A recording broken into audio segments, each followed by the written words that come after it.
So, welcome everyone back to another episode of Finding Your Way in Kinship, Adoptive, Foster Parenting. I'm Sky Kirshner in Charleston, West Virginia, and I'm talking today with Tasha Hall. Tasha, introduce yourself. Please tell us where you are and some of your amazing credentials. So I'm Tasha Hall, and I currently work for Prestera, which is part of a school-based program in Huntington, West Virginia, with Cabell County Schools. I work at Huntington Middle, Highline, and also at Altizer, and I have my master's in counseling. And And you have a particular heart for kids who have come through the foster-adoptive kinship network. Can you share a little bit about that with us? So I am also a former foster child, and one of my biggest things is working with children that are in the system, but also children that are transitioning out of care. Um, I feel like I have a big heart for children that are in the system because of my journey. And I always feel like it's important to give back to things that you probably have overcome in your past. And I have overcame a lot when it comes down to being a former foster child. Yeah, and I'm so glad that you're on this call. I think your voice is such an important voice. The more we've been doing these workshops, I've been meeting more and more people who have come through the system and are thriving and doing very well. And I was thinking your perspective would be especially interesting because you've got that psychological mindedness, you've got the credentials, you understand attachment and development, and you've experienced it from both sides. Can you tell us, so our audience is folks who are parenting kids, and one of the things that we talk a lot about are the parents' expectations. We also talk about boundaries, and we talk a lot about attachment and attachment challenges. Is that enough to get going on, or do you want to take it in a whole different direction? Um, I'm trying to think real quick. So we're looking at abandonment, Mm. and how children that are in the foster care system, when they are removed from homes and going into other homes that are supposed to be their forever home, and how or the kinship part of it. Like, because kinship care is also their grandparents and their aunts and uncles if they're trying Yeah. to stay still attached to their biological family, but they can't, but their parents may not be able to take care of them. So which one? Well, you used the word abandonment. Could we start there? What's the Um, experience of that? the experience of feeling abandoned is it's more of a mental imprisonment. That's what I like to say. Is like something that can cause depression, can cause anxiety, anger, behavior issues. It depends on what age the child is going into care. I know I was placed into care when I was 2, so I didn't really understand a lot of things, but I still had issues of emotional regulation. It wasn't emotional regulations that like of acting up behavior, but like sadness and happiness. And what are those things? Because the nature versus nurture was not really given in that home. But if you get a little bit older and say that you're like 5, 6, 7, and you really know who your core parent was, there could be a very big of abandonment because you're not understanding, why am I not with my mother? Why am I not with my father? Do they not love me? Do they not care about me? Why didn't they want to get better for me? So say that they are using, why didn't they want to get better for me to take care of me? So that's part of the abandonment. Is it's more of a mental aspect, but then it can come out physically, like as far as like behaviors.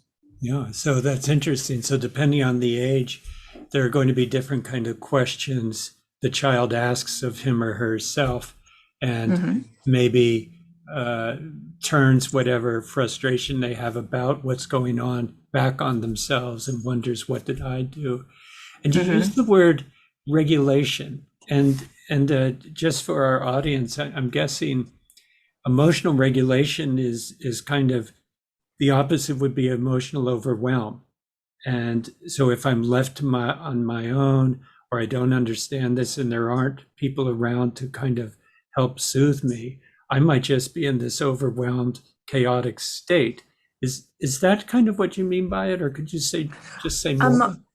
Emotional regulation. So working with a lot of kids in the middle school and also kids in elementary school, it's basically not really knowing exactly how you're feeling. Like if I'm getting angry, but it might come out throwing a clipboard or kicking your desk, not knowing how to really honestly regulate how you're feeling. You don't know how to state, I'm mad right now, or Mm. I am depressed. I work with a lot of kids on trying to regulate those emotions and knowing how to state how you're feeling. Like, so we call it being more assertive and using I statements.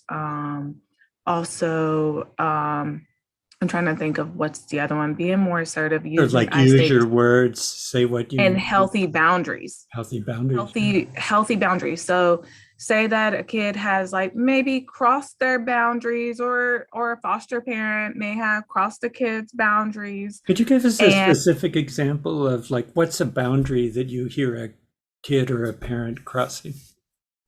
um so I have a little boy, and he has not lived with his mom since he was like 5, and he is currently in a kinship care home, and he's my client. And so he was explaining to me when he was a kid, he felt very lonely. And he's a kid that has a lot of behavior issues in school. He's working on these behavior issues now as we speak, but he had a lot of behavior issues before he came to me. And so when we're stepping back into his past, um, there was a song called Lost Boy, and he said, my mom used to sing that to me all the time. Mhm. And Mhm. so we broke down the song a little bit, like what made you feel lost? So he felt lost, but he also missed his mom. But when he was living with his aunt, he felt like he was alone. He felt picked on. And so he didn't know how to regulate that emotion, which made him feel lonely and also abandoned. So he started having acting out behavior to receive some of that attention. So negative attention is good attention, regardless if you're getting it or not. So he was receiving negative attention, but felt like he was a bad kid. So when I'm talking about emotional regulation, it's like basically learning how to advocate for yourself in a healthy manner versus um, having that acting out behavior and um, yelling and screaming or knocking over things. You're able to actually state, I am sad right now, or I am angry right now. Mhm. And it's a practice tool when I said earlier, nature versus nurture. Mhm. And when a child is removed from a home that may not have given them that nature versus nurture, do you know what that means? Like, or do you want Yeah. me to break it Go down? ahead and break it down. Okay, so the nature versus nurture is you're in a healthy environment, and your parent is loving, kind, and showing you, like, teaching you different ways to grow. And so that's your environment is healthy. So that's your nature. Your nurture is the loving part, the care. Um, when you fall and scrape your knee, you pick that child up and you're holding and it's going to be okay. But Mhm. some kids, they may come out of their homes and not have that nurture, Mhm. Mhm. or or even food, like, because food is nurture. So maybe the parent may have trouble getting food and maybe they only got to eat one time a day. So nature versus nurture may be off. And so they become maybe wanting to gather all the food up and put it in their pocket because they're afraid they're going to get food again. Yeah. Okay, so that's like nature versus nurture is it's the worldview of how that child grew up before they came into the household that maybe can care, maybe a new foster home that is not related to them. Yeah. And they may have behaviors that that kind of could seem off, but they learned that behavior from whatever home or the home that they was taken from their biological parents to maybe another foster home and they're learning things as they go. Yeah. That's it might come off like, oh, why is their behavior like acting out like that? And I really feel like sitting down and trying to understand them, meet them where they're at is very important. So just listening, helping to have a relationship with a kid who might not be expecting that relationships can be safe or that they're a good thing. Absolutely. Yeah. And can I ask, do you have a sense of how culture and race impact this? Because I know kids go into different households that might be from different cultural or ethnic or language or racial backgrounds. Yes. So I do feel like culture has a lot to do. A child's going to grow, especially if it's in a loving home. They're going to understand that. But there's also, I have worked with Mission West Virginia, and they have contacted me to help them with hair products. And so hair is very important. Oh, okay.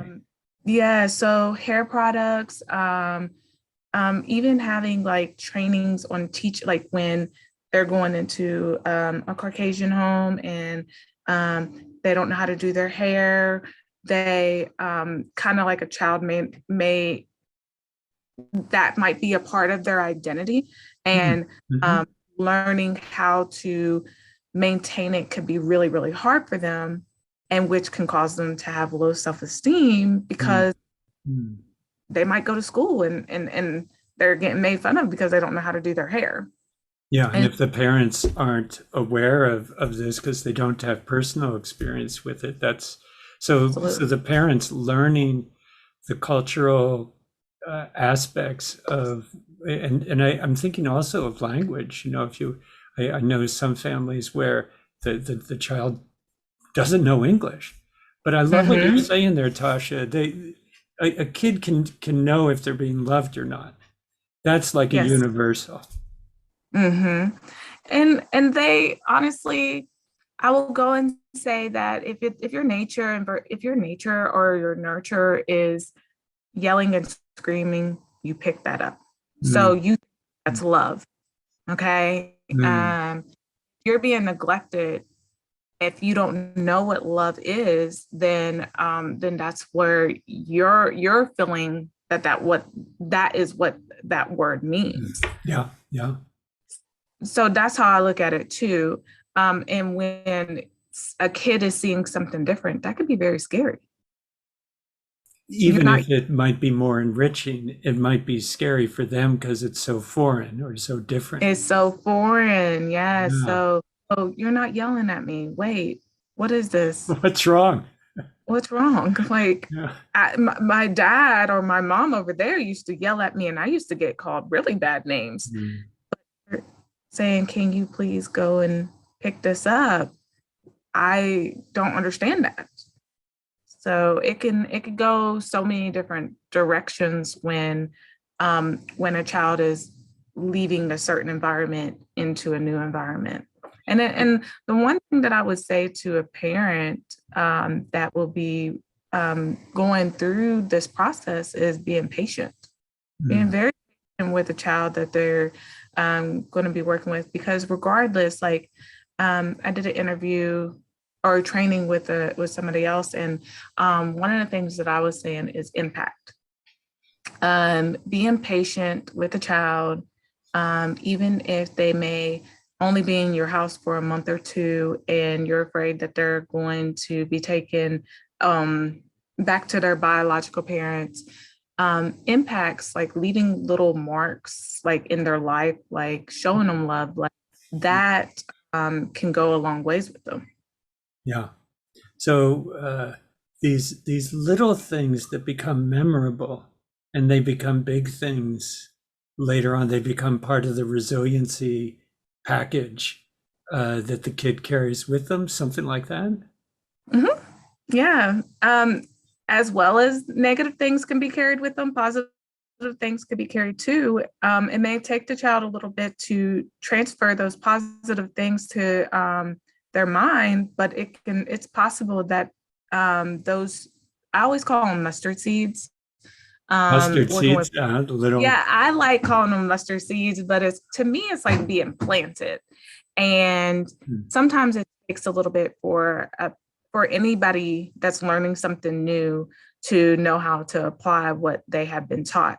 And so I call them little mustard seeds, because it might take a year or two or three, but then they might go and say, I remember Miss Tasha told me that if I used assertive communication and also advocate for myself in a calm manner, I could probably get further in life. And then they're using it. Yeah. And then they see the success of it.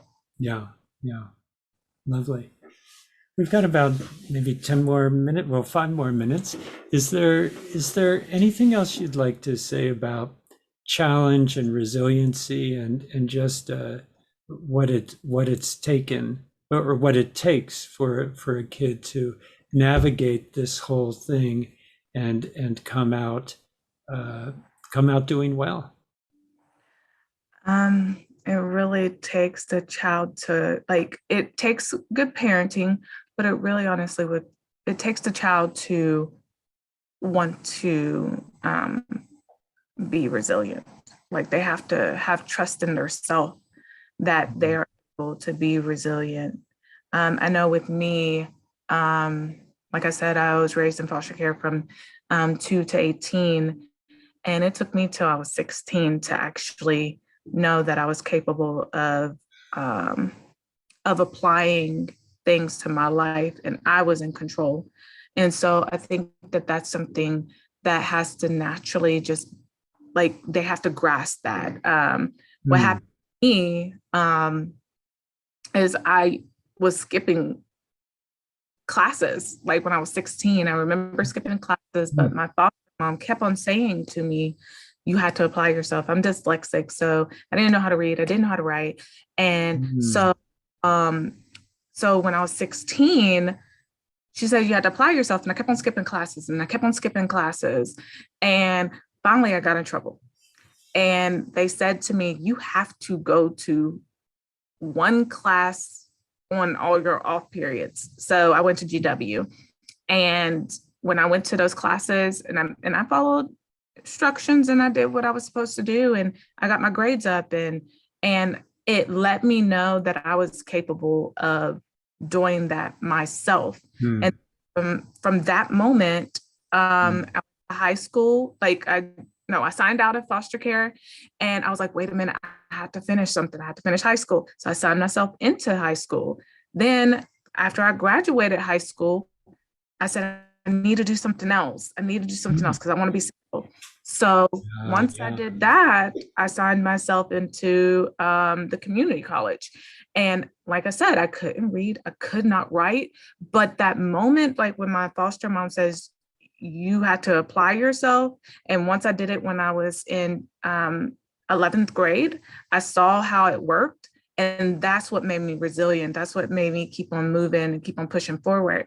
And so while I was at Marshall University, in my classes, I was learning how to read at the health program, going to tutoring, showing up, and also I received my bachelor's and just kept on going, just kept on going. Mm. It's all Mm. showing up for yourself. It's not Yeah. only showing up for somebody else. It only works when you want it to work. And so that's, I guess that would be like the biggest advice that I would give to the kids that maybe listening to this podcast is showing up for yourself. Yes, you may not be in a situation that you really want to be in, but when you become an adult, you're in control. And it could start at the age of 14, 15 of just making little decisions for yourself that is going to lead you to success.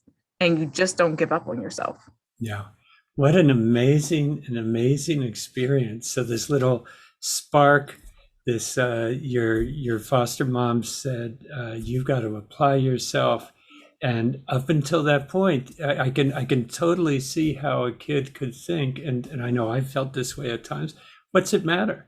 It doesn't matter if I apply myself or not. Life isn't fun either way.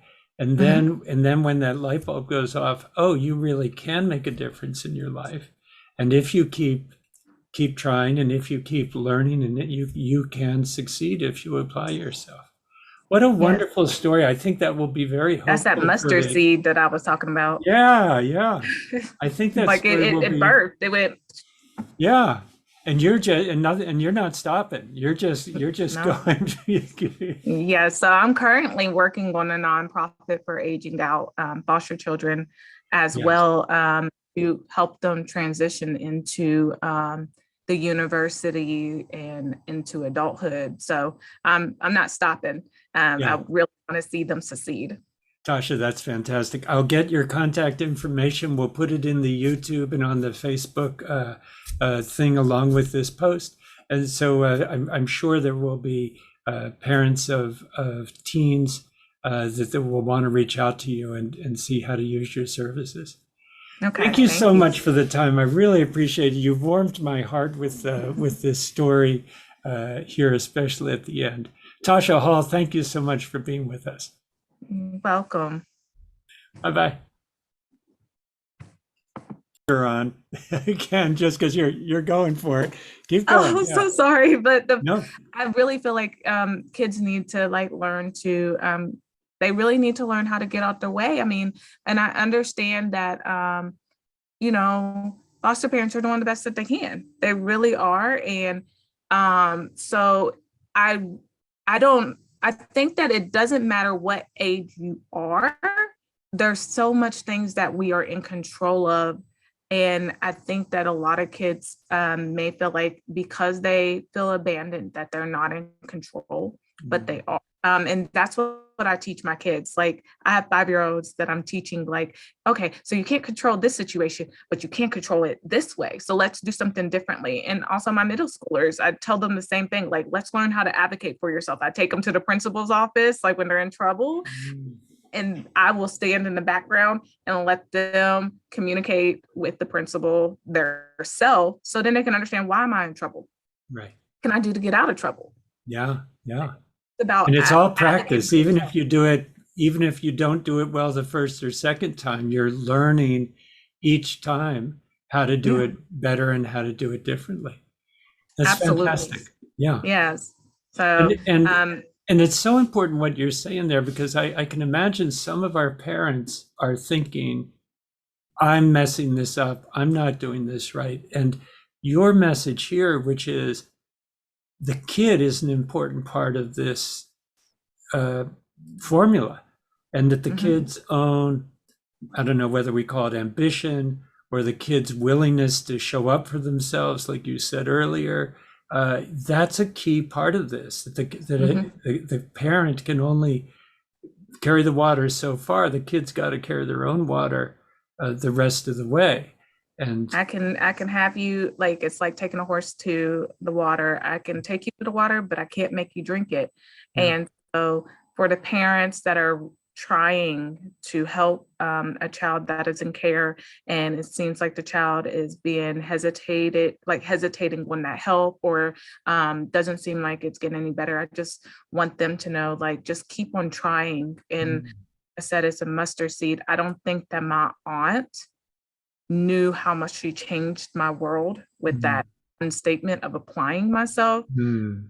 Now, I have my master's, and like I said, I'm working on a nonprofit, and I don't plan on stopping. And it was off of just that one word. So it's like, as long as you're being positive to that child, I know it gets hard, and there's a lot of misunderstanding of what that child is going through mentally.